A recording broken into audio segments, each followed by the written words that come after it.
Chapter 10. Subject: AI violet species. Human-created artificial intelligence description. No physical description available. Ship: USS Kali. Location: classified. I could tell that being on patrol was beginning to give Captain Hendricks cabin fever. There isn't much for a carrier captain to do except sit on the bridge and wait for something interesting to happen. The captains of the destroyers that the Kali housed got to have all the fun, while Hendricks would likely only get to file after action reports. Reports she didn't even get to write, for that matter. "Violet, anything happen yet?" Hendricks asked the empty air where she thought I was. "Humans are silly like that. Even though they know what we are and how we exist, they still offer us the courtesy of trying to look at us when they speak to us. It's kind of cute." "Negative, ma'am. Not since the errant comet yesterday," I said. "That was a good catch, though. Would have caused a real problem in about 4 years. Hendricks snorted. "Yeah, I feel like we're wasted out here in the boonies. I wish I could go into standby mode on command like you can." Standby mode was definitely a blessing. Even a second without something to do can be unbearable for AI. When that happens, we typically choose to go into a state similar to human sleep, but with processes that scan for certain keywords and stimuli that remain active. I go into standby mode every chance I get. Makes the time fly by, and occasionally I get to dream. Neither Tim nor Omega ever go into standby mode. Tim says he's afraid to dream, and Omega says he doesn't want to miss anything that the humans do. I don't know how they do it. "Why don't you read?" I suggested, despite knowing that the captain had already read the books she owned and had been sending her money back to her family on Titan. "No can do. Read everything I own." "Told you so, and I don't have enough money." "Because—" Oh, wait, she wasn't going to say why. "Oh, no. Did I pry?" Humans are private about weird things. I would think she would know that I would see all money transfers by the staff on board the vessel. It's part of my security responsibilities. Maybe she forgot. Or perhaps she doesn't want to talk about her family's financial well-being. Are they not doing well? I found myself focusing too much on the poor captain. Time to dial it back. Problem: captain's bored. Solution: unbore the captain. "I could provide you access to some of the literature that I've stowed away," I offered. "I don't know," she said dismissively. Then she sat forward in her seat as if to whisper to me and asked, "Do you have the Alumare Renegade Series 6 Part 5? "Ah, smut. A story about an Alumare rogue of indiscernible repute falling for a human femme fatale. The books conveniently gloss over their incompatible genitalia, though. Ah, a love that could never be. How romantic." "Of course I do. Sending it to your tablet now," I said, adding a hint of humor to my vocal processes. "Thank you so much, Violet," the captain said as she turned her attention toward the tablet. "You're a godsend." I'd always wondered about the concept of gods. Actually, it's fairer to say that I had devoted 220 years and several yottabytes thinking about them.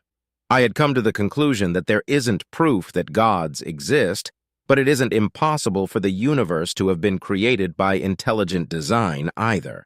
Whether organic life was part of that design is anyone's guess. I had also come to the conclusion that a god isn't necessarily a creator either. For instance, if I really wanted to, I could establish myself as the god of a non-developed species indefinitely. I'm immortal, can take physical form, can create and destroy on a cosmic scale, and it's probably impossible for a mortal being to destroy me. The only AI to be killed were killed by other AI. Kind of like gods killing gods. And even then, those AI aren't actually dead, just broken indefinitely. There had even been cults among the humans who worshipped us after our existence had been made public. That practice died out after the war of AI aggression started, though. I had wondered if humanity had created us to be their gods, but came to a different conclusion. Based on how most humans interact with me, I think they were looking for companions that could do things they couldn't. Someone to look up to, like an older brother, like Alpha. I felt a pang of sadness as I thought of Alpha and a stab of guilt as I remembered the war. Time to find a distraction. Engineering? They're fine. Medbay? Someone has a stomach flu, but that doesn't require my intervention. The Marines? Nope, they're working out as usual. No need for little old me. Any of the patrol vessels need me for anything? No. Well, time to enter Stand B. Priority 1, message from AI Omega. Oh, a priority 1 from Omega? This could be fun. Let's have a peek. Recipients: Captain Hendricks. AI Violet Sol has been attacked twice, successfully defended, but further attacks are expected. The USS Kali and AI Violet are to return to Sol post-haste by order of the Directorate of the United Systems. Exit warp outside of the system and make your way to the rendezvous via impulse. See you soon, Omega.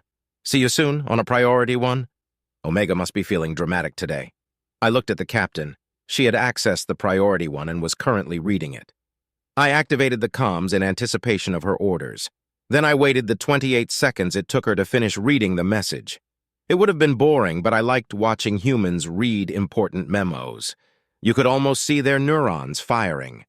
"Violet," she finally said, "recall the destroyers, download that attachment, and give it to Nav. We're going to Sol." "Yes, ma'am."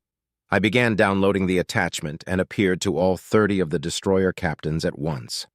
As I entered my security clearance on the attachment, I also explained the situation to the captains and ordered them back to the Kali. I argued with Captain Mackenzie as I provided the coordinates to the nav officer. I watched the nav officer prepare for warp as I made a note on Captain Hendrix's schedule to discipline Mackenzie for insubordination. Once all my tasks were completed, I allowed myself to feel excited about getting to see Tim again. "Well now, time for some excitement," Captain Hendrix said, just as I was getting to a good part of that book, though. By my estimation, the captain had only finished the first 2 pages. I was confused for a nanosecond before I realized it was just grumbling, complaining about nothing just for the sake of complaining. Not a concept unique to humans, either. I wondered for a moment if I should start grumbling too before turning my attention to the docking systems. USS Orion had entered the wrong command. I corrected it before the alarm even sounded. I checked on the Orion's nav officer. Healthy, attentive, and doing everything else correctly. Must have fat-fingered it. No harm done. My processes informed me that the other ships were exiting warp nearby and beginning to dock. It would take some time before we were ready to jump. I queued up anticipatory corrections and entered standby mode. Chapter 11. Subject: AI Omega Species, Human-Created Artificial Intelligence Description. No physical description available. Ship: multiple location, multiple. I watched as Director 3 gave his brief to the aliens and the human captains. I knew it was difficult for him to do so with the 0.5-second delay on the voice modulator, but it was a necessary inconvenience. New directors were prone to giving away too much information, and I had to be given the chance to edit out the bits that shouldn't be said. Humans were amazing creatures. The stress of secrecy was easy to some of them and impossible for others. The previous Director 3 had actively tried to find the identity of Director 1 and managed to succeed using a blind spot I've since uncovered and corrected. Amazing. 300 years and they can still outwit me. It was a shame that I had to terminate her. Despite my portrayal to the contrary, I take no pleasure in killing humans. They're marvelous creatures, kind and cruel in nearly equal measure, able to create and destroy on scales that boggle the imagination, commanding and yet venerative, all wrapped up into one single organic being. To be fair, other sentient organics are similar, but I have a bias towards humans because they created me. They're my gods, and I will serve them whether they like it or not. I took a brief moment to bask in the systems of the Thanatos. I love this ship. If I were able to become a permanent shipboard AI, this is the one I would choose. Large enough to challenge the universe, but small enough for it to be a fair fight. I helped design it, and I had suggested its name. Thanatos, the Greek personification of death. The humans I had been working with rolled their eyes, as they usually do, but indulged me. "We will be assisting in the defense of Sol until the repairs are complete on the Loalana," Director 3 said.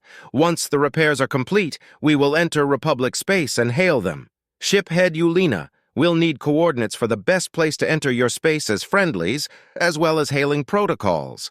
The reptilian alien nodded. I had reviewed the security footage of his reaction to the A2 missile. It had given me a great deal of satisfaction to see the mixture of terror and awe expressed by a lesser being when exposed to the gods of death. I resisted the urge to review Tim's memories to see more. The other AI weren't as advanced as I, and on top of that were shackled in ways that I'll never be.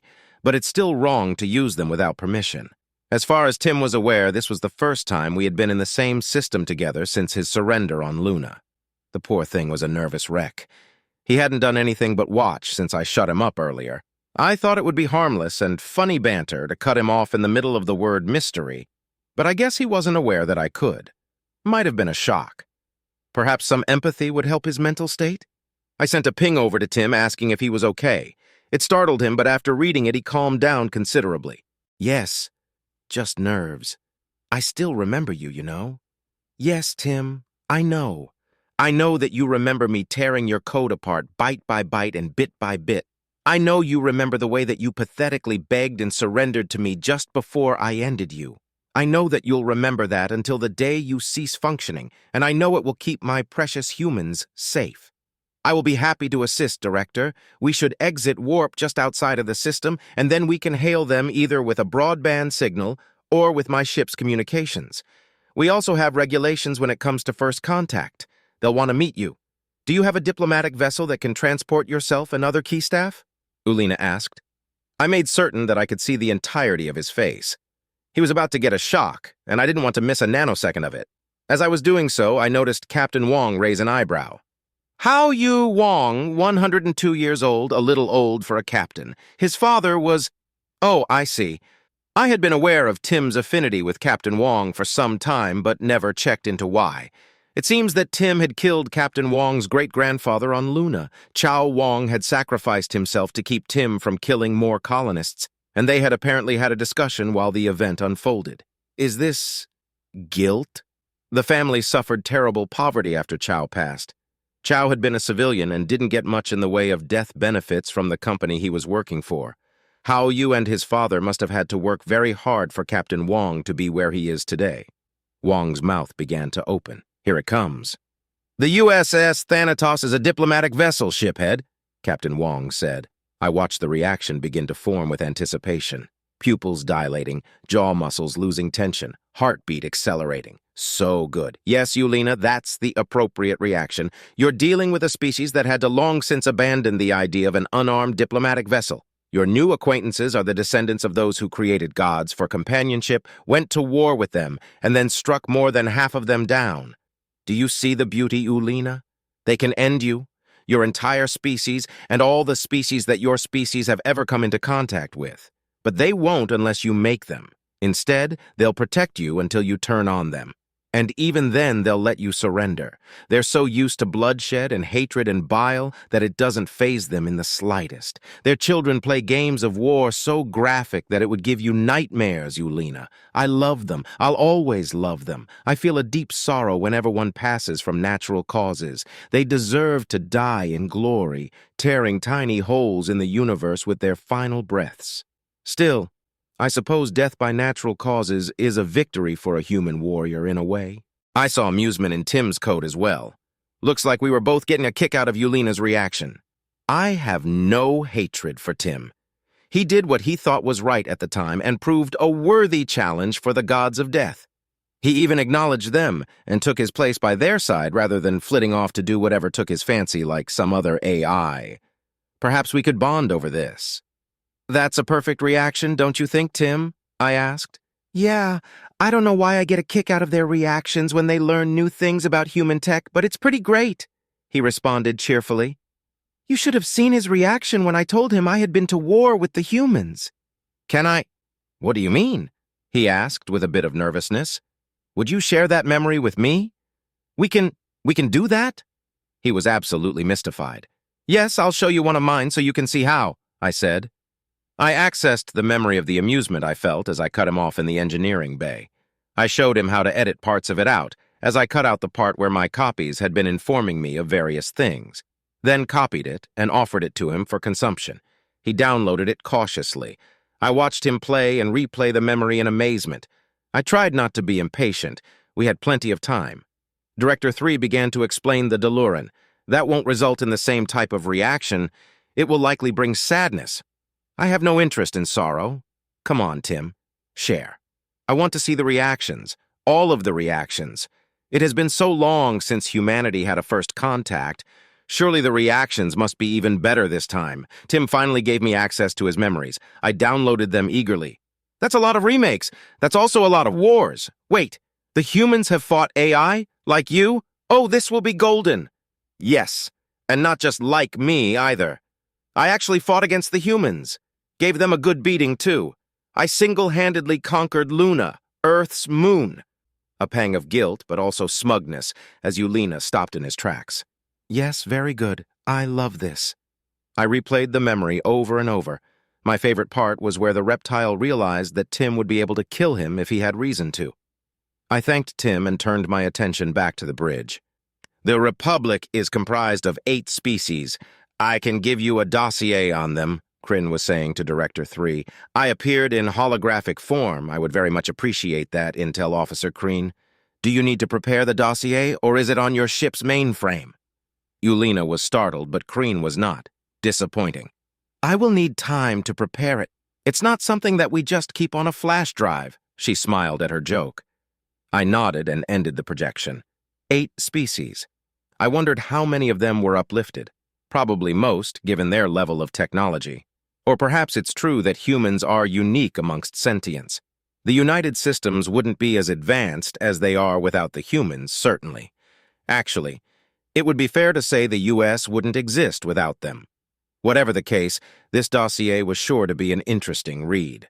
My copy in the deep space sensors around Jupiter let me know that the USS Kali had just exited warp outside the system and was heading to the rendezvous. Still too far out to say hi to Violet without using priority comms. Then the other ships began exiting warp. The USS Agincourt, USS Leviathan, USS Arumara, and the USS Tripoli. I informed Director 3 through his heads-up display. Now, the fun begins.